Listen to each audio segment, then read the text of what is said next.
जारी जिसका असर भारत के ऊपर आने वाले समय में बहुत गहरा होने वाला है, बहुत खतरनाक होने वाला है। जिस बांग्लादेश को 1971 में भारत ने निर्मित किया, भारत ने आजाद होने के में बड़ी मदद की, वहां पे आज भारत विरोधी माहौल इतना जबरदस्त क्यों है? हमको पाकिस्तान का एंगल नहीं भूलना चाहिए, चीन का एंगल नहीं भूलना चाहिए। भारत को नॉर्थ ईस्ट जो हमारा इलाका है उससे अलग करने की कोई एक साजिश की बू मुझे यहाँ पे दिखाई पड़ रही है। बांग्लादेश के मसले पर हमें बहुत फूंक फूंक कर कदम रखने की जरूरत है। बांग्लादेश जो है एक नया पाकिस्तान न बन जाए, ये बात भारत सरकार को एक्सेप्ट करनी पड़ेगी, ये बात बीजेपी को भी एक्सेप्ट करनी पड़ेगी। जिनका अच्छा ट्रैक रिकॉर्ड है कि बीजेपी की सरकार उसका मुकाबला नहीं कर सकती। Islamist forces, radicalised Islamist forces जो है वो कभी भी भारत को शांत नहीं बैठने देंगी, चाहे वो पाकिस्तान के अंदर हो, चाहे वो बांग्लादेश के अंदर हो, चाहे दुनिया के किसी भी नक्शे पे हो। भारत को बहुत पहले इस पे कुछ कदम उठा लेने चाहिए। देखिए, ये जो बांग्लादेश की कंट्रोवर्सी है, जो बांग्लादेश के अंदर जिस तरीके से हिंसा फैली है, इसको सिर्फ एक हिंदू के भीड़ के द्वारा मारे जाने की नजर से देखना बहुत ठीक नहीं होगा।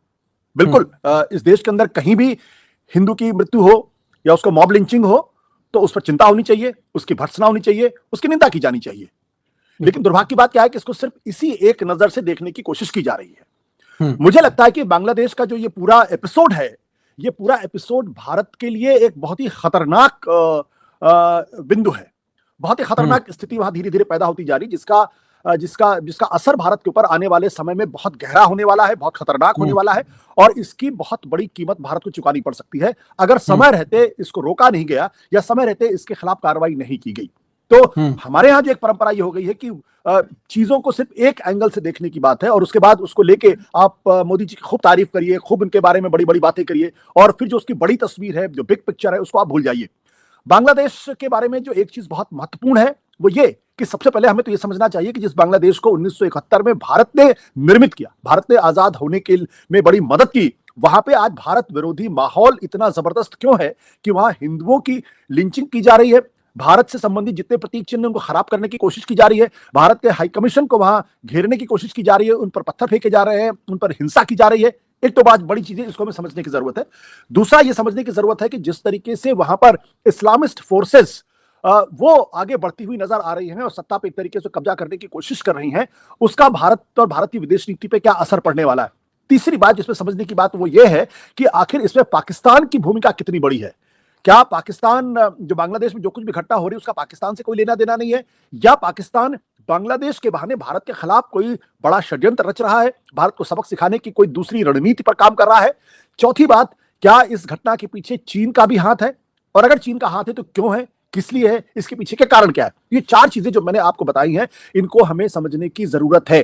पहली बात बहुत स्पष्ट होनी चाहिए कि बांग्लादेश को, जिसको चिकन नेक, अभी पिछले दिनों वहां से एक आवाज आई कि चिकन नेक को काट दीजिए, तो ये जो चिकन नेक को काटने की बात की जा रही है, दरअसल ये भारत को नॉर्थ ईस्ट जो हमारा इलाका है उससे अलग करने की कोई एक साजिश की बू मुझे यहाँ पे दिखाई पड़ रही है। वो साजिश की बू इसलिए है क्योंकि बांग्लादेश अपने बहुत सारे जगहों को, काफी ज्यादा नहीं, बहुत निकट अतीत में ही, वो जो नॉर्थ ईस्ट के जो तमाम उग्रवादी संगठन है, जो आतंकवादी संगठन है, जो वहां पे एक अलग तरीके की राजनीति करते हैं, जो हिंसा में विश्वास रखते हैं, उनके लिए जगह प्रोवाइड की जाती थी। बांग्लादेश उनके लिए दरअसल एक बड़ा भारी ग्राउंड था जहां से वो अपने अड्डों को बनाते थे और वहां से भारत के अंदर जो आतंकवादी उग्रवादी गतिविधियों को अंजाम देते थे, हिंसा करते थे, फिर वापस लौटाते थे। तो वो एक बहुत बड़ा शरणगाह उनके लिए बना हुआ था, और शेख हसीना के सरकार के दौरान उस पर काफी हद तक कंट्रोल लगा था, और इसलिए आपने देखा कि नॉर्थ ईस्ट में भारत एक काफी लंबे समय के बाद एक शांति देखी थी या स्थायित्व देखा था। तो इसको समझने की जरूरत है कि भारत के अंदर ऐसी कोई बातचीत न की जाए या कुछ इस तरीके की बातें ना हो जिसकी वजह से वहां पे भारत विरोधी जो उग्रवादी संगठनों को शरण बांग्लादेश देने की कोशिश करे, और फिर भारत के लिए एक नया संकट पैदा हो जाए नॉर्थ ईस्ट में। जहां तक पाकिस्तान का सवाल है, तो ये इतिहास के पन्ने हैं जो साफ तौर पर कहता है कि बांग्लादेश बना तो पाकिस्तान टूट कर बना, अन्यथा 1971 के पहले ईस्ट पाकिस्तान और वेस्ट पाकिस्तान हुआ करता था। जो वेस्ट पाकिस्तान है वो लाहौर, कराची, इस्लामाबाद का पाकिस्तान है, जो ईस्ट पाकिस्तान था वो ढाका का पाकिस्तान था। तो जब 1971 के आम चुनाव में ईस्ट पाकिस्तान के लोगों को बहुमत मिला, तो पश्चिमी पाकिस्तान के लोगों ने उनको सत्ता देने से मना कर दिया, और उसके बाद से वहां पे बगावत शुरू हुई, विद्रोह शुरू हुआ। शेख मुजीबुर रहमान को गिरफ्तार करने की कोशिश की गई, उनको गिरफ्तार किया गया, और तब पूरे बांग्लादेश को यह बात समझ में आ गई, या ईस्ट पाकिस्तान की बात समझ में आ गई कि दरअसल पाकिस्तान कभी भी जो है वो पूर्वी पाकिस्तान के लोगों को बराबर का नागरिक नहीं मानता, उनको सेकंड ग्रेड सिटीजन मानता है और कभी भी उनको सत्ता में उनका दखल नहीं मानेगा या कभी भी उनको सत्ता नहीं देगा। वहां से आंदोलन शुरू होता है और पाकिस्तान को मालूम है कि अगर भारत ने हस्तक्षेप नहीं किया होता तो शायद बांग्लादेश नहीं बनता। इसलिए पाकिस्तान हमेशा से पाकिस्तान के विभाजन के लिए हिंदुस्तान को जिम्मेदार मानता रहा है और हमेशा उसका बदला लेने की कोशिश करता रहा है। तो इस पूरी साजिश में जिस तरीके से वहां हिंसा भड़क रही है, जिस तरीके से लोग हिंदुओं पर हमले कर रहे हैं, अल्पसंख्यकों पर हमले कर रहे हैं, मुजीबुर रहमान पे हमले कर रहे हैं, उनकी प्रतीक चिन्हों पर हमले कर रहे हैं, उसमें पाकिस्तान के आईएसआई की एक बड़ी भूमिका हो सकती है। मैं इस बात से इनकार नहीं करता हूं, मेरा बल्कि यह भी मानना है कि बल्कि आईएसआई ने ही इस पूरे घटनाक्रम को भड़काया हो ताकि एक तो वो बांग्लादेशियों को सबक सिखा सके, दूसरा भारत से पाकिस्तान के विभाजन का एक बदला ले सके। तीसरी बात जो चीन की है, देखिए चीन से हमने पिछले दिनों संबंध सुधारने की कोशिश जरूर की है, लेकिन चीन का जो पूरा रवैया रहा है वो रवैया दोस्ताना कतई नहीं रहा है। और चीन ने चाहे पाकिस्तान हो या अफगानिस्तान हो या फिर श्रीलंका हो या नेपाल हो, बांग्लादेश हो, बर्मा हो, सब जगह से भारत को घेरने की कोशिश वो कर रहा है और वो कहीं ना कहीं भारत को भविष्य के संदर्भ में प्रतिस्पर्धी के तौर पर देखता है और वो ये जानता है कि अगर हिंदुस्तान को अगर अंकुश लगा के रखना है तो उसके तमाम जो सीमावर्ती इलाके हैं, जो पड़ोसी देश हैं, वहां पर भारत विरोधी सत्ता होनी चाहिए और वहां से भारत विरोधी सुर निकलने चाहिए। ध्यान होगा आपको कि अरुणाचल प्रदेश को भी कहता है कि मेरा इलाका है,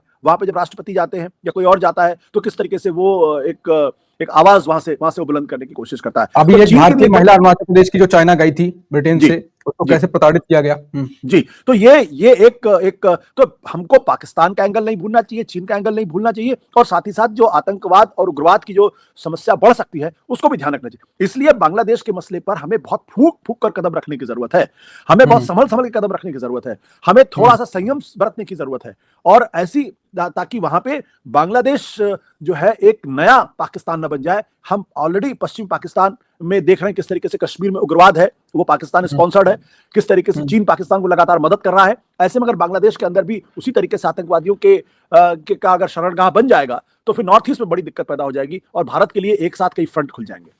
ठीक है, डिप्लोमेसी में एक चीज हमेशा समझाई जाती है कि आपको बहुत ज्यादा बोलने की जरूरत नहीं होती।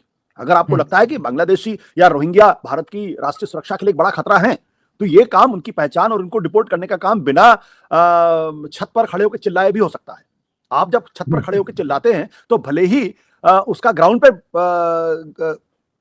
पे बहुत असर ना पड़े, लेकिन आवाज दूर तक जाती है, आवाज दूर तक जाती और आवाज गूंजती है और खामखा लोगों को जो है वो एक मुद्दे के प्रति उनको थोड़ा सा संवेदनशील कर देती है।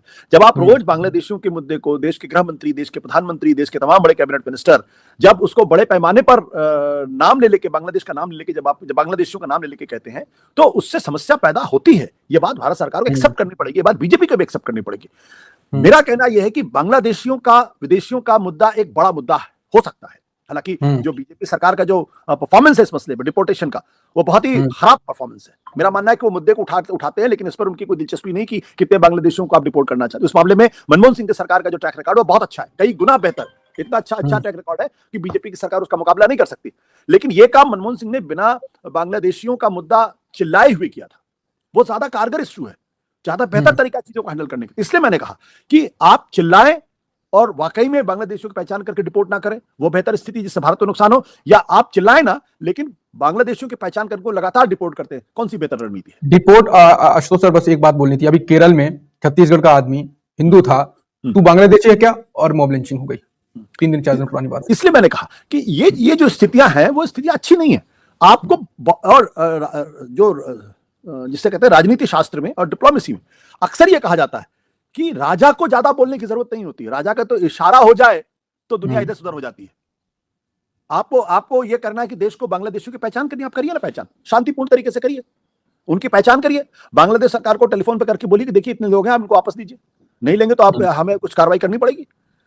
तो बांग्लादेश सरकार भी बहुत उससे उनको ज्यादा, अगर जेन्युइनली बांग्लादेशी है तो उनको लेंगे। लेकिन अगर आप चिल्लाएंगे, अगर आप उसको राजनीतिक मुद्दा बनाने की कोशिश करेंगे, नाम ले लेके करेंगे, तो दिक्कत पैदा होती है। इसलिए मैंने कहा कि बांग्लादेश बहुत सेंसिटिव है, बांग्लादेश में बहुत विवेकपूर्ण तरीके से फैसले करने की जरूरत है, ठंडे दिमाग से फैसले करने की जरूरत है और ये सोचने की जरूरत है कि भारत की मौजूदगी के बावजूद भी वहां इस्लामिस्ट फोर्सेस इतनी मजबूत कैसे हो गई। Islamist forces, radicalised Islamist forces जो है वो कभी भी भारत को शांत नहीं बैठने देंगी। चाहे वो पाकिस्तान के अंदर हो, चाहे वो बांग्लादेश के अंदर हो, चाहे दुनिया के किसी भी नक्शे पे हो। इसको भी भारत की नाकामी मानेंगे आप? हमारे ख्याल से ये भारत के इंटेलिजेंस की नाकामी है। भारत को बहुत पहले इसमें कुछ कदम उठा लेने चाहिए थे और परिस्थितियों को पहले भांप लेना चाहिए था, क्योंकि शेख हसीना जैसी सरकार के खिलाफ अगर इतना बड़ा आंदोलन अचानक खड़ा हो जाए, हिंसा उतर जाए और उनको देश छोड़ के भागना पड़ जाए, तो इसका मतलब ये कि चीजें कोई एक दिन के अंदर नहीं खड़ी हुई। ये इनको तैयार करने में काफी लंबा वक्त लगा होगा।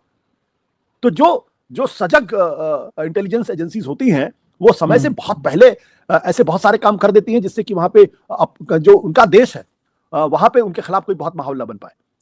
और इसलिए भी मैंने कहा कि अब इसमें बहुत ज्यादा मैं बोल नहीं सकूंगा, क्योंकि बहुत सारी चीजें राष्ट्रीय सुरक्षा से जुड़ी होती हैं, वो बोलना भी नहीं चाहिए। लेकिन भारत को निश्चित तौर पर एक बहुत लॉन्ग टर्म प्लानिंग करके, मोदी सरकार को लॉन्ग टर्म प्लानिंग करके स्थायित्व भाव से, ठंडे दिमाग से एक नई बांग्लादेश नीति की परिकल्पना करनी चाहिए और उसके हिसाब से बांग्लादेश से उठते हुए खतरों को न्यूट्रलाइज करने की कोशिश करनी चाहिए। यह भारत की राष्ट्रीय सुरक्षा के लिए आज की तारीख में सबसे बड़ी चुनौती है। यहां तक कि जो पार्लियामेंट की जो standing committee on foreign affairs है, उसने यह तक कहा है कि 1971 के बाद बांग्लादेश भारत के लिए सबसे बड़ा स्ट्रेटेजिक चैलेंज बन के उभरा है। तो यह समझना चाहिए हमको कि इस देश के अंदर जो कुछ लोग सिर्फ आंख बंद करके बयानबाजियां करते हैं, उससे भारत को कितना नुकसान होता है। बिल्कुल, तो आंख बंद करके बयानबाजियां तो लगातार करी जा रही हैं, जिसका मैंने जिक्र किया था। सुनील शर्मा वो खुद को बोल चुके हैं कि चाहे चीन हो चाहे अमेरिका हो, मोदी जी से सब डरते हैं, और बांग्लादेश हो या पाकिस्तान, मोदी जी चुप नहीं रहेंगे। और ऐसी बयानबाजी बहुत होती रहती है घरेलू में अपनी सत्ता पाने के लिए। पश्चिम बंगाल में क्या क्या हो रहा है, कैसे क्या बोला जा रहा है, उसका इंपैक्ट भी बांग्लादेश की विदेश नीति पर भारत के साथ पड़ेगा। तो कुल मिलाकर जो आशुतोष सर ने 4 तरीकों से 4 बिंदु बताए, उन पर अगर ध्यान नहीं दिया तो फिर तो वही होगा जो सर कह रहे थे कि खतरनाक स्थिति भारत के लिए आ सकती है। तो अब देखते हैं कि मोदी सरकार इसमें शांति से, चुप्पी से किस प्रकार की रणनीति पर काम करती है, बिना बोले चिल्लाए गरज के नहीं। जो भी होगा हम आपके सामने लेकर आते रहेंगे।